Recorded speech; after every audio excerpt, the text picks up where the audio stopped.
बिस्मिल्लाहिर्रहमानिर्रहीम। मैं मियां अतीकुर रहमान, तुसीं वेख रहे हो अराइन टीवी।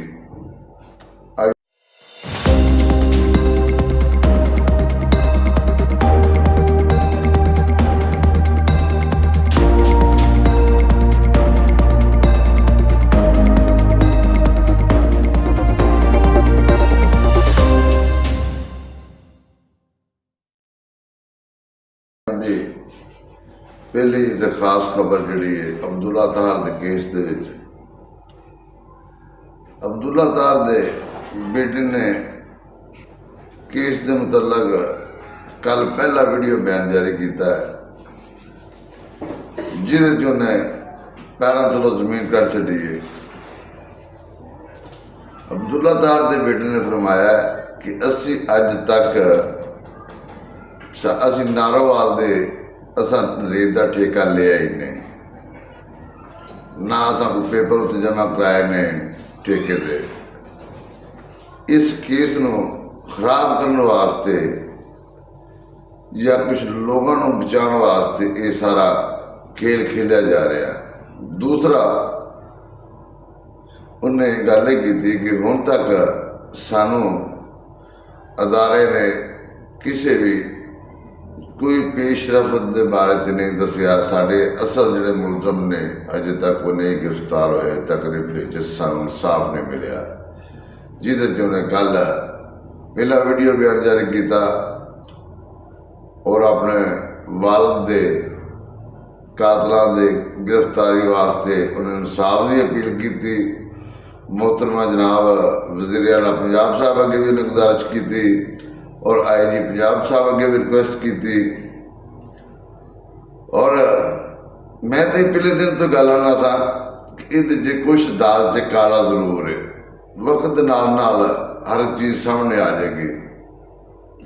पर अफसोस इस गल का है कि हजे तक इन्ने दिन गुजरन के बावजूद भी जिहड़े असल मुलजम ने वो गिरफ्तार नहीं हो सके। ये बहुत बड़ा सवालिया निशान है। इत्थे साढ़े अदारे को चाहिए कि फिलफौर अब्दुल्ला ताहर शहीद के कातलों गिरफ्तार किया जाए और उसकी फैमिली को मुकम्मल यकीन दहानी कराई जाए और ये जोड़ा भी बंदा मुलवस है उन्हें जो कोई भी बचना नहीं चाहिए। ये अदारे की जिम्मेवारी है। CCD इस वक्त इस केस में हैंडल कर रही है, जिसे अब्दुल्ला ताहर के बेटे ने एक सवाल भी बहुत बड़ा उठाया। उन्हें ये भी गल की थी कि जदों पुलिस के 2 जवान शहीद होए तो पुलिस ने किन्ने घंटे च बदला लिया। वो पुलिस के अपने सन। इस वजह तो अज मेरे वालद नूं किन्ने दिन हो गए ने सानू अजे तक इंसाफ नहीं मिले। ये सवाल उठाना उनका फर्ज है, उसका हक है और ये अदारियां वास्ते सवालिया निशान है। लिहाजा फिलफौर इस केस के उत्ते और ये मुलजम जिन्हें भी ने इन्होंने गिरफ्तार करके सख्त तो सख्त सजा दी जाए। अगे फरोजा के कोल 8 साल की बच्ची जिद ज्यादती की गई, उन्होंने CCD गिरफ्तार करके उसके नेफे से पिस्तौल चला दिता है। मेरे ख्याल ये सजा नाकाबिले माफी है।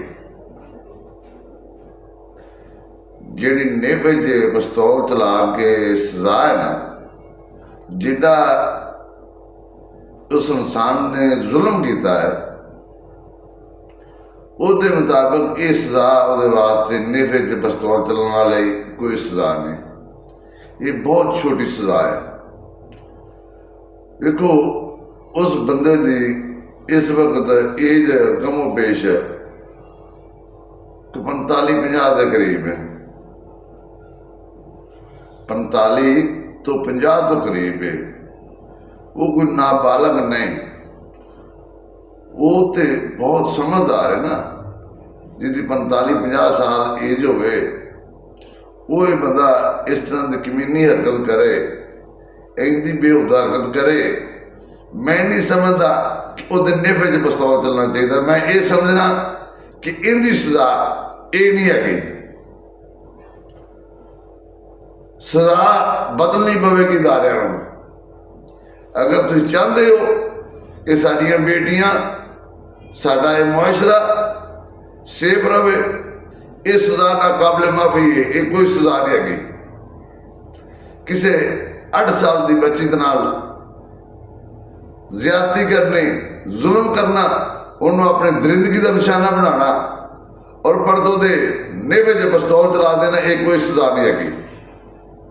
जी 8 साल की बच्ची है, उस सारी जिंदगी की करेगी, मैं दसोगा। ये अदारे दसन मैनू ये किहड़ा तरीकाकार है।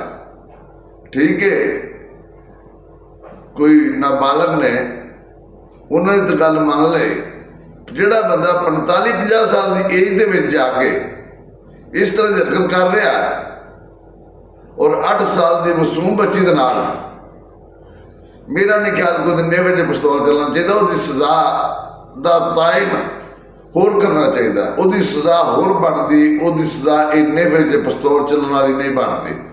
इस तरह के खबीसा को इबरत का निशान बना दो।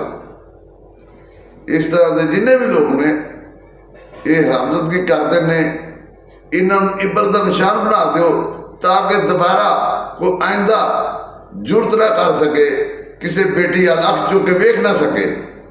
साडियां बेटियां अपने आप को सेफ महफूज समझन, ये उदों ही सब कुछ होगा जदों इन्हां दी सजा नेफे तो निकल के दूसरी तरफ जाएगी। ये नेफे वाला बंदा नहीं है, ये नेफे वाला नहीं, ये सजा का तयन तुहानूं करना पवेगा। खसूसी तौर पर मैं जनाब वज़ीर आला पंजाब और IG साहब तुहाडे नाल मुखातब हाँ। हुण उस बंदे की जिन्हें 8 साल की बच्ची दे नाल ज्यादती की या करन की कोशिश की, ठीक है, तुसी ओदी एज का हिसाब ला लो भी 45 तो 50 साल कम पेश की उम्र है और ये 8 साल की 7 साल की बच्ची है। इसकी सजा नहीं बनती, इसकी सजा जी तयन किया जाए। ये मुसलमान नहीं है, इन्होंने इस तरह के दरिंदियां मुआशरे के रहने का कोई हक नहीं कि ये साडे विच रहन, क्योंकि इंसान नहीं है, हवान ने। जिहड़ा 8 साल की बच्ची के उत्ते अपनी हवानियत, जिहड़ा 8 साल की बच्ची के उत्ते अपनी हवानियत जिहड़ी है वो विखा रहा है, वो तो इंसानियत तो है ही कोई नहीं ना। लिहाजा ये मेरी अदारे की गुजारिश है कि इस तरह के बंद वास्ते नेवे च पिस्तौल कुछ नहीं, इन्हों की सजा एक ही होनी चाहिए। इन्हों सरेआम चौंकों से खिलार के इबरत का निशान बना देना चाहिए, ताकि इन्हों लोगों को वेख के साडा मुआशरा नूं पता लग जाए भी इसकी सजा सीधी अगले घर ही है, लोगों के अंदर खौफ पवे। ये सजा होनी चाहिए। आखिर ते पाकिस्तान जिंदाबाद, पाक फौज जिंदाबाद।